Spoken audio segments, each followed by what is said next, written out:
Bonjour, en direct sur Facebook et en différé sur YouTube, donc depuis le port de La Rochelle, là où il y a quelques siècles de cela, Richelieu attaqua donc par un siège funeste le port de La Rochelle, un port protestant qui défiait le pouvoir en place. Eh bien, on va aussi protester et défier le pouvoir en place. Et donc, un autre appel solennel après celui que j'ai fait ce matin, donc depuis Bordeaux, pour donc engager les procédures au niveau du Conseil d'État pour faire annuler donc la dissolution de l'Assemblée nationale dans cette précipitation mortifère et en fait sournoise pour à terme donc créer le chaos en France et s'assurer que les personnes qui seront appelées au pouvoir en catastrophe donc ne puissent pas gérer ce qu'ils sont en train de préparer depuis des mois, voire des années, même des décennies. Donc l'heure est grave, nous sommes encore à la veille d'un drame national, comme il y en a un tous les 50 ans. Et donc il faut agir. Et comment agir? Eh bien, mon deuxième message de la journée, après Bordeaux, eh bien, c'est chacun d'entre nous, engagé, c'est de s'engager justement dans des élections législatives, sans dépenser trop d'argent, inutile de vouloir imprimer des bulletins. Donc y aller simplement en se disant, il faut occuper le terrain, on ne va pas les laisser faire, on ne peut pas se taire, et donc il faut utiliser toutes les voies démocratiques pour y arriver. Alors certes, 0,01% sur France Libre, mais il faut savoir qu'il y avait quand même 38 listes, que 12 ont fait des petits tas pendant le dépouillement. Les autres étaient complètement invisibilisés. Il faut comprendre que la population lobotomisée, en fait, ne va pas aux élections pour défendre des convictions, mais il va uniquement en pensant jouer au PMU. Ne vous inquiétez pas, je ne pars pas à la poubelle. Oui, mon téléphone est dessus une poubelle. Je m'autofilme. Bien, qu'est-ce que vous voulez? Ça évite de le faire à bout de bras, puis là je le fais en double. Donc 0,01%, 38 listes, 12 qui faisaient le plein, seulement 7 seront remboursés. Et puis donc 12 listes n'ont pas du tout imprimé de bulletin de vote comme pour nous, France Libre. Inutile j'avais prévu à l'origine, j'avais réservé 19 tonnes de papier pour simplement approvisionner les bulletins, les bureaux de vote. 19 tonnes pour faire 7% des inscrits. Donc en se disant, bon, 7% ça devrait le faire. 19 tonnes de papier, 30 000 euros, c'est inutile. Plus l'équipe de bras cassés qu'il y avait, il faut bien le dire. Quand même une sacrée équipe de pieds nickelés.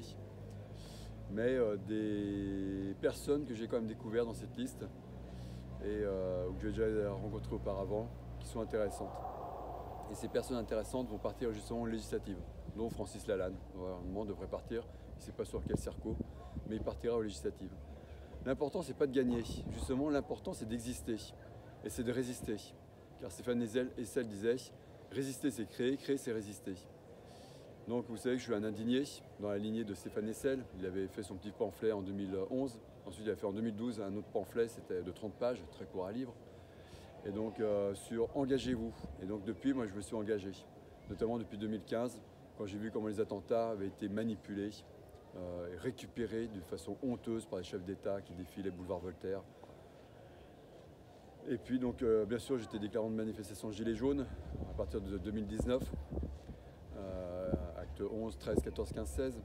Et activiste, 750 heures de garde à vue, j'en ai encore fait une dimanche dernier. C'était pas une garde à vue, c'était une rétention judiciaire. Donc 27 gardes à vue, non 30 gardes à vue et rétention judiciaire, 27 auditions libres, mais contraintes.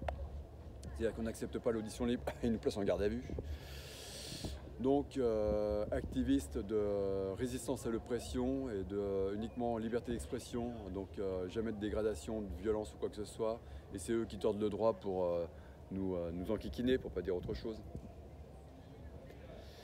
Donc il faut partir aux élections législatives. L'important, ça sera juste de participer, d'avoir sa liste, d'aller à la préfecture avant dimanche soir minuit pour s'inscrire sur les listes donc, en tant que candidat.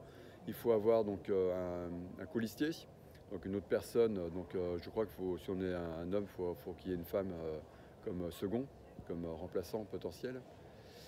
Le mandataire financier, c'est même pas la peine. Ne cherchez même pas à vouloir vous faire rembourser vos frais de campagne, il y en aura très peu. Donc de la photocopie à faire, un peu de photocopie, puis on s'en tirera avec ça.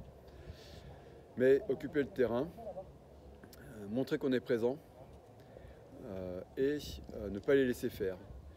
Et donc s'immiscer comme ça dans les débats, si on arrive à avoir des débats, parce qu'il faut savoir qu'on fait une procédure Conseil d'État et Cour européenne des droits de l'homme et OSCE, Organisation donc, de la sécurité et de la coopération en Europe, par rapport au fait que France Télévisions n'ait pas diffusé nos clips de campagne et que malgré les 2 mises en demeure par l'ARCOM infructueuses auprès de France Télévisions, je dis France Télévisions, qui n'a pas respecté ses engagements de diffuser les clips de campagne, qui ne nous a pas invités au débat, il sélectionne petite liste, grande liste.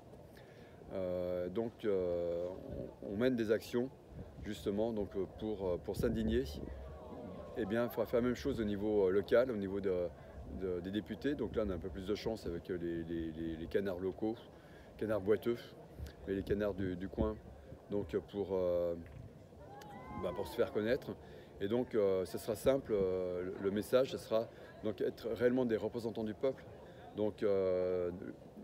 militer pour du référendum et l'application normale de la Constitution. Et bien sûr, militer pour, en plus de ce référendum à tous les niveaux, cette consultation populaire, donc également s'engager à ce qu'il y ait une transparence absolue des budgets. À partir du moment où c'est transparent, eh bien, on peut savoir mettre le nez et empêcher les malversations. S'engager également à ce que le pouvoir judiciaire soit réformé et prenne réellement son indépendance vis-à-vis de l'exécutif, et notamment que les procureurs de la République soient élus au suffrage universel. Donc en fonction de leur état de service, s'ils ont en tant que substitut par exemple, mener des actions réelles contre la corruption, avoir des faits d'armes je dirais, qui leur permettent donc de se présenter ensuite devant les électeurs et d'être nommés par la population procureur de la République du département. Donc je continue à 6 séparation des pouvoirs, tout ça ne vaut que si des médias sont indépendants, donc il faudra militer pour que le président de l'ARCOM et de France Télévisions soit nommé au suffrage universel en fonction de leur capacité à faire vivre la démocratie au travers des médias, donc assurer l'indépendance des médias. S'engager aussi à défendre le fait que la haute finance, c'est le nerf de la guerre, je dirais, actuelle. Et donc c'est d'arriver à ce que l'indépendance financière ou la souveraineté financière soit retrouvée. Et donc ça veut dire des monnaies locales éventuellement. Donc on peut très bien imaginer que le député fasse l'organisation au niveau local de ces monnaies locales, ces monnaies qui permettraient donc d'effectuer des circuits courts et donc de mettre en place une économie circulaire qui redynamiserait le territoire, et puis bien sûr on consommerait hyper local au lieu d'acheter des fruits et légumes en Espagne, des pommes qui viennent du Chili et puis des raisins qui viennent de Chine ou je ne sais où. Donc il faut arrêter avec ce transport maritime. Le problème c'est que les plus gros armateurs du monde sont français, entre CMA, CGM et puis MSC, dont le cousin est secrétaire général de l'Élysée, Alexis Collère. On peut être colère contre colère. Donc forcément, lui, il va défendre ses cousins MSC pour toujours plus transporter à travers le monde et polluer avec du fuel lourd, bourré de soufre.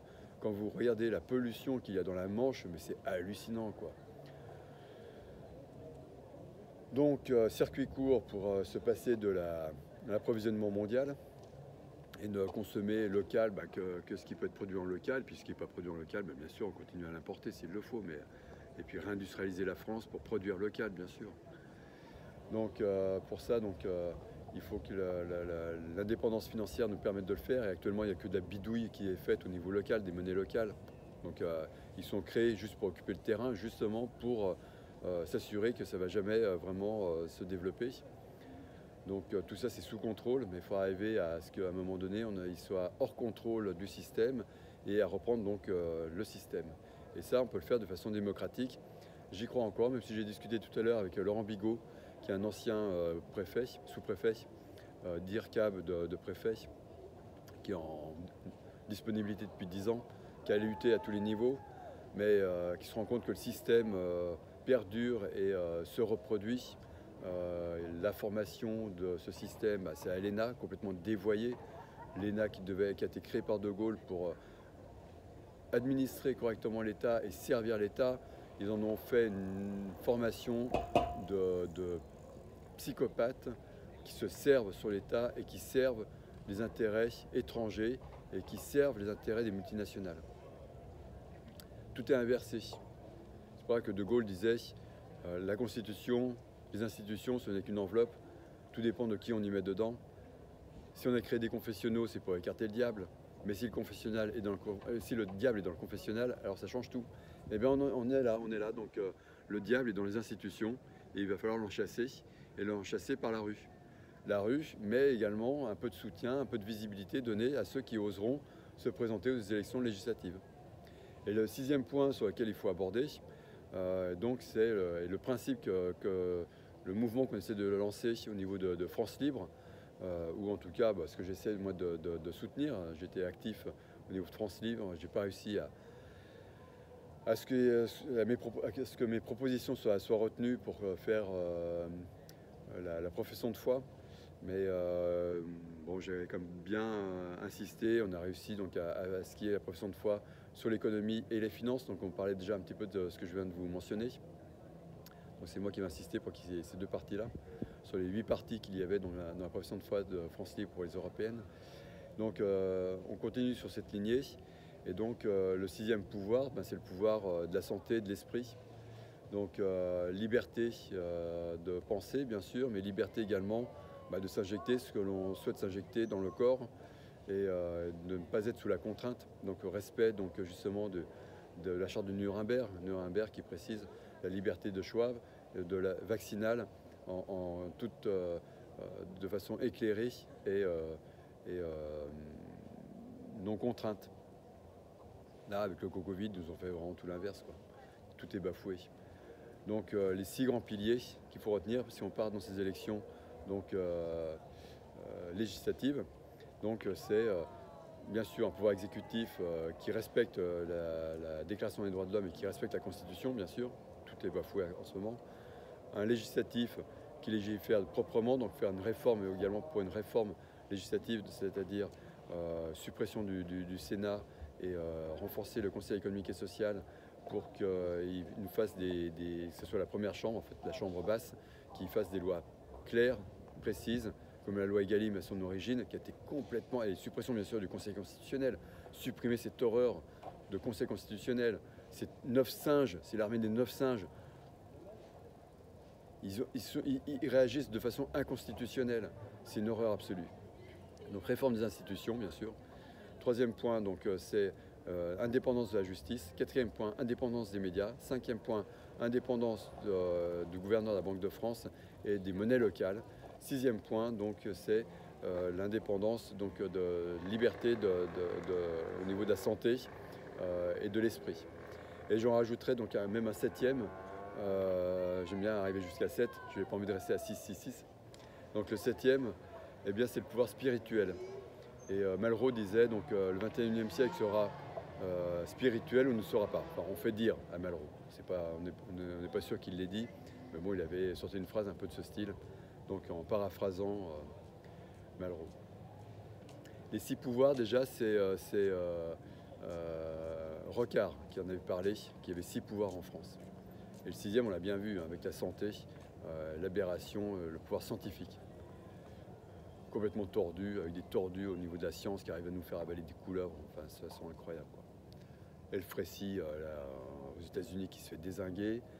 Notre vieux gâteux, là, je ne sais plus comment il s'appelle, qui était à l'Élysée pour le président du Conseil de santé ou je ne sais pas quoi. Là, pareil, quand on aura les institutions remises sur rail, ils seront bien inquiétés, tout cela. Donc partie législative avec les 6 piliers, plus le 7e, le spirituel. Et donc le spirituel se rapprocherait un peu du rôle d'un roi, on va dire d'un monarque. Comme ça, on va désacraliser justement le président de la République. Et il y aurait en fait 6 présidents, et plus un autre qui serait peut-être à vie, pourquoi pas issu d'une grande famille française qui représente la nation, et qui serait élu à vie. Comme ça éviterait de faire des élections régulières, puis il serait un peu l'incarnation de la nation. Et ça pourrait être, par exemple, en Savoie, eh bien, pour la Savoie, les deux départements, ça pourrait être très bien donc un duc de Savoie, donc celui qui est marié à Clotilde de Coureau, ou bien l'autre qui est Val d'Aoste, qui est beaucoup plus discret. Il y aurait un choix à faire aux Savoisiens, par exemple. On retrouverait une certaine âme nationale à tous les niveaux. En Bourgogne, pourquoi pas? Duché de Bourgogne, et pourquoi pas en Bretagne, duché de Bretagne. Et puis, non, on n'est pas en Vendée ici, mais on n'est pas en Loire-Atlantique, je veux dire. Mais pourquoi pas rattacher la Loire-Atlantique à la Bretagne, ce qui serait logique. Et puis, dans la réforme institutionnelle, arrêter avec les régions, ça ne sert à rien les régions. Remettre les prérogatives des régions d'un côté à la SNCF qui se charge de transporter les gens, et d'autre côté au département quand il s'agit de transporter les personnes en autocar. Pas besoin Et puis les lycées, bah, ça revient dans le giron des départements. On n'a pas besoin d'avoir des lycées gérés pour la technique, gérés par des régions. C'est ridicule. Ça crée des baronnies stupides. C'est encore devant la corruption. Enfin, ça engage plein de choses. Les gens me regardent bizarrement. Non, je ne parle pas à une poubelle. On n'y a pas pensé. Oui, mais c'est pratique. Moi, je pensais qu'il y avait quelqu'un caché là, mais Non, non. non, non, il y a 2 téléphones là. Il y en a un qui est en direct et puis l'autre qui est en différé. Bah ouais, mais c'est beau ici. Franchement, c'est pas de la gueule ça. Les jolis remparts. Moi, j'aime être en extérieur. Même si je passe pour un fou. Putain, ils vont prendre ça, les flics vont dire, regardez, le père Espy qui est complètement timbré, il parlait à une poubelle. Oh, mais il faut y aller en se marrant. C'est pour ça que j'étais à l'aise sur France Libre, franchement, parce que déjà le nom France Libre, bah, on se sent libre. Et puis, c'est les initiales de Francis Lalanne, je sais bien, c'est comme il nous a fait une macronite, comme Emmanuel Macron, EM, En Marche. Vous savez bien que c'est les initiales du meneur. Mais j'ai découvert Francis et c'est un gars touchant, voilà. Non, je vous rassure, on ne s'est pas touché. Mais si, on sent qu'il y a une synchronicité qui se fait en ce moment et donc on sent des vibrations, des bonnes vibrations et il faut justement en profiter. Je vois qu'il y a bien le drapeau français là-haut, voilà, on va faire comme ça. Parce qu'un petit réglage, voilà. Oh bah c'est mieux avec le drapeau français que de voir ma tronche. Donc oui, Francis Lalanne, France Libre, un humoriste Dieudonné que j'apprécie, même s'il était un peu lourd sur une certaine communauté. Mais bon, ça ne méritait pas l'anathème qu'il a eu. Et c'est là où par rapport à Francis, on se retrouvera. Sa chanson, son tube, donc pour le film Le Passage. Donc son tube, on se retrouvera. Il parle de l'anathème justement. Et Francis m'a expliqué l'origine de cette chanson. Très très touchant. J'ai vu Francis écrire également des poèmes pour se détendre. Il est dans une passe un petit peu difficile, sentimentalement parlant. Et donc, il a une très belle écriture. Moi, j'ai une écriture de cochon. Il est toujours habillé en noir, je suis toujours en blanc. Donc, moi, j'aime bien les opposés qui s'attirent. Donc, on va continuer sur notre lancée de France Libre, avec par contre ces 6 piliers. Et puis, j'espère qu'on arrivera à mener une liste dans tous les 577 circonscriptions. Et donc, c'est pour ça que je ne sais plus si je l'ai mis d'ailleurs dans le titre. J'ai lancé le direct, mais je ne sais pas si je l'ai mis. Donc vous avez un fichier Excel sur Google partagé, un Google Sheet, avec les 577 circonscriptions. Et il va falloir trouver 577 noms pour mettre en face. Alors ça peut être d'anciens députés, des députés actuels, dissous, récupérables, qui ont montré un peu de résistance. Donc ça peut être la France Insoumise, ça peut être aussi Rassemblement National. Des gens qui ne se sentent pas forcément très bien dans leur parti politique et qui ont envie de faire autre chose et qui se retrouveraient dans ce qu'on est en train de promouvoir. Donc les 7, allez, on va faire les 7 pouvoirs en mettant le spirituel. Et donc on pourrait adouber éventuellement des députés actuels. Et on ne mettra pas de députés de notre côté en face. Donc on reste sous la bannière France Libre, on ne repart pas avec les mêmes. Parce que là il faut vraiment avoir des personnes actives. Donc je pense à Sylvie Bonaldi, justement, qui est sur Nice, qui est déjà dans l'opposition à Nice, écologiste, mais écologiste dans l'âme et une vraie écologiste et pas les bobos écolos, stupides. Elle s'est pris la tête avec tous les écolos, grosso modo. Elle travaille bien, par contre, avec Michel Rivasi. Donc encore, je fais un hommage à Michel Rivasi qui a été extrêmement actif jusqu'à sa mort, fin novembre de l'année dernière. Crise cardiaque. Généralement, ils font partir avec un cancer foudroyant du côlon. En parlant de ça, je pense au cancer foudroyant du pancréas et je pense à Christophe Chalençon qui a forgé Excalibur à ma demande, que j'ai pas pris avec moi, j'aurais dû prendre avec moi. Mais je suis parti un peu précipitamment quand même dimanche dans la nuit, parce que j'étais en garde à vue, non lundi dans la nuit, parce que j'étais en garde à vue, rétention judiciaire dimanche. Et la procureure a dit « Oui, c'est peut-être pas opportun de garder monsieur Espic en rétention judiciaire, malgré son viol de son contrôle judiciaire. » Il faut savoir que c'est une condamnation sans jugement, que m'interdisant de paraître autour de la préfecture pour protéger un drapeau européen, parce que c'est vrai que j'ai un petit peu tendance à les décrocher, puis les remonter avec le visage du diable floqué dessus. Mais il n'y a même pas de dégradation, parce que le visage du diable, au bout d'un moment, il s'envole tout seul. C'est juste cousu. Oui, je ne parle pas à une poubelle. J'ai 2 téléphones ici. Ah, je vous montrerai l'envers des décors. Bah, attendez, je vais vous montrer tout de suite l'envers du décor. Voilà. L'envers du décor, c'est ça. Attends, il est où mon téléphone, là? Voilà. Hop là, mon téléphone qui est posé sur un petit bout de carton ici. Et c'est une poubelle. Voilà. Là, vous avez l'envers du décor. C'est marrant, quoi. Et donc, ce que je disais, c'est pour ça que j'aime bien être... Je suis parti avec de données, même si je suis allé à son procès qu'il a fait contre YouTube. On n'est pas potes pour autant. Je suis allé le voir à Bordeaux quand il y était au spectacle. Il n'a même pas daigné me voir. Il était à Annecy. Bon, là, j'ai quelques problèmes techniques parce que j'étais en garde à vue, en rétention judiciaire. Mais j'étais aussi à Annette, dans son fief. Même là, il ne m'a même pas reçu. Donc, je pense qu'en effet, comme beaucoup de Français, il est tenu par différentes affaires personnelles et autres. Et donc, il est bien obligé de lever le pied, puisque vu que c'est un père de famille nombreuse. Il a 6 ou 8 gamins, je ne sais plus, 6 je crois. Le dernier, je crois qu'il a 12 ans, il m'a dit. Ou la dernière, je ne sais plus. Donc oui, je reconnais que tout le monde est tenu, plus ou moins. Mais il ne faut pas être jaloux de ceux qui sont libres. Moi, je suis libre. Je n'ai pas d'employeur.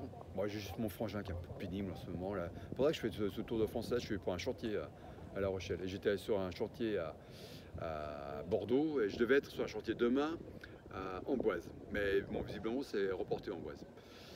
Ils font d'autres choses. Château Royal d'Amboise en plus. Pas mal ça.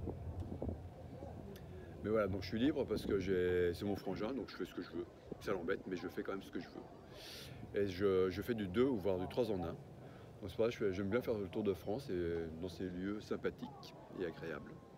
J'aime bien monter les machines.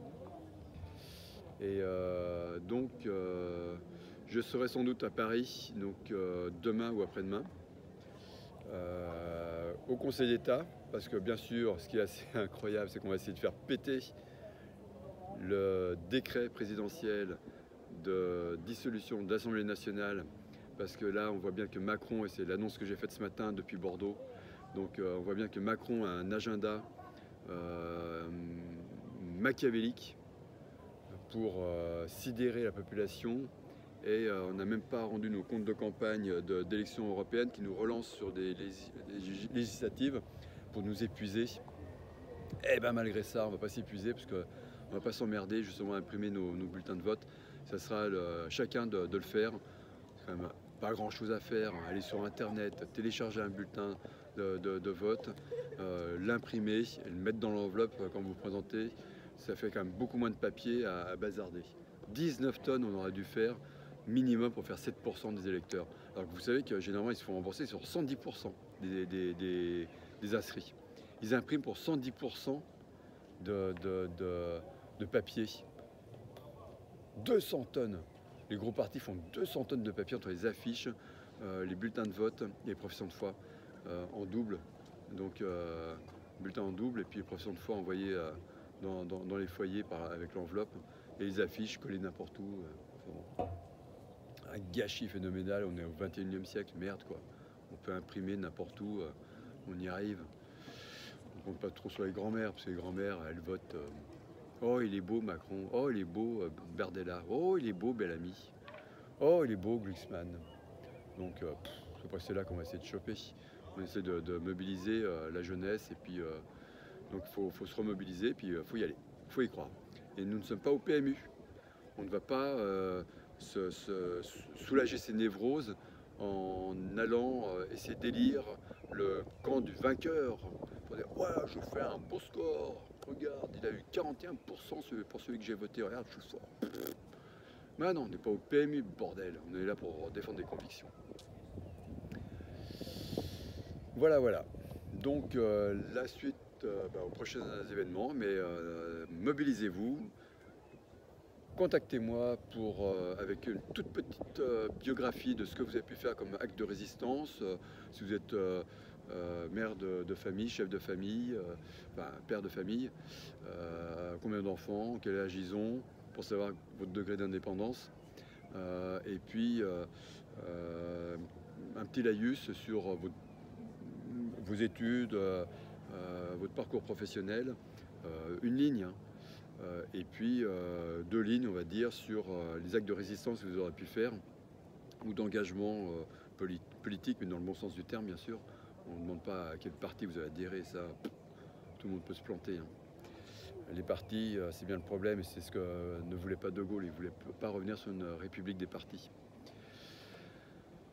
Donc, vous m'envoyez ça, vous avez tout sur espic.eu, vous avez mon adresse email, vous avez mon numéro de téléphone. Je ne suis pas trop emmerdé pour l'instant. J'ai eu un troll qui m'a appelé à 2 h du matin, mais bon, je suis en train de conduire, donc mais je ne cherche pas à avoir plus de trolls que ça.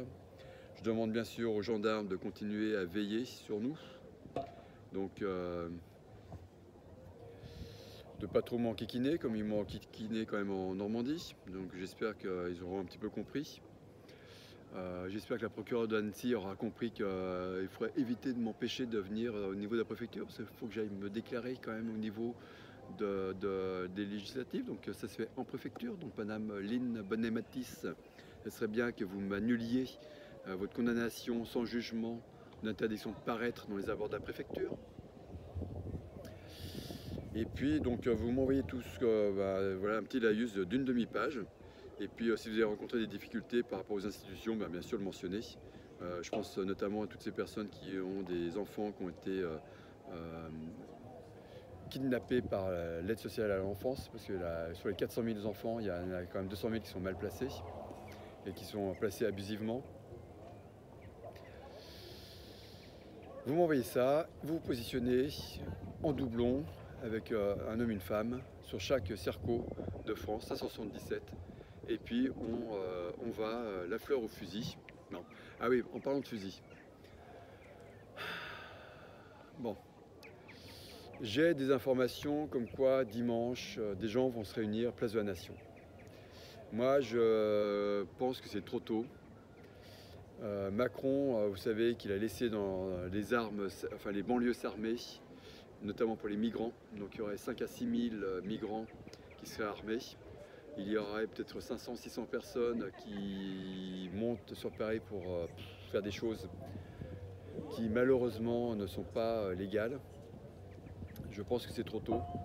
Je pense qu'il faudrait plutôt l'envisager le 13 février, le 13 juillet, 14 juillet, mais pas ce dimanche. Je pense que c'est un piège. On a déjà beaucoup de gilets jaunes qui ont disparu dans les geôles de la République parce qu'ils avaient simplement du sursis. Ça fait péter leur sursis le fait d'être pris dans les mouvements des gilets jaunes. Et donc ça peut être du sursis sur des affaires personnelles, donc ils sont retrouvés en prison à cause de ça.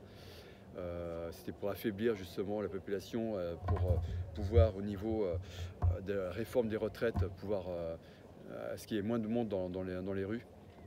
Donc c'est pour écrémer déjà les plus résistants, les gilets jaunes. Ensuite, ça a été donc le Covid. Encore c'est écrémer d'autres personnes, de les emmerder, le fait de protester, etc., de ne pas se conformer aux absurdités. Et là, le troisième piège, donc pour les tout derniers qui ont passé les deux premiers pièges, qui ne sont pas complètement dégoûtés, ben c'est justement cette insurrection qui est plus ou moins voulue par Macron. Parce que Macron veut une guerre civile pour rester au pouvoir. Macron veut une guerre extérieure pour pouvoir dire « je suis votre chef, c'est moi qui décide à l'armée ». Donc il ne faut pas rentrer dans ces jeux-là, garder la tête froide. Et je pense que toutes les voies démocratiques n'ont pas donné. Donc il va falloir se bouger et de façon démocratique se présenter aux élections. Même si on fait un score minable, on aura eu une visibilité minimale qui permettra et qui nous légitimera lorsque les choses auront empiré pour dire qu'il y a une autre offre politique raisonnable dans la lignée de Charles de Gaulle. Et je terminerai par ce que disait Charles de Gaulle. Il y a un pacte 20 fois séculaire entre la grandeur de la France et la liberté du monde. Le Macron ne fait que rabougrir la France et donc le monde est perdu et perd sa liberté. Et donc il faut que la voix donne à nouveau, il faut que la France donne sa voix. Et je lance encore un appel à Dominique de Villepin, ça serait bien qu'il me réponde. À François Fillon, parce que c'est un russophone, ou russophile plutôt, pas phone, je suis pas sûr. Russophile, et donc il faut calmer le jeu avec la Russie. Et puis les autres qui sont dans la dissidence. Mais voilà, ces deux personnages, ces hommes d'État, c'est avec eux qu'on peut faire des choses justement intéressantes. Et donc justement, dans la liste, vous les retrouverez dans les 577 circonscriptions. Et donc ils sont invités à se présenter aux élections législatives pour mener cette croisade contre le mal. Saint-Michel, terrasse donc le dragon.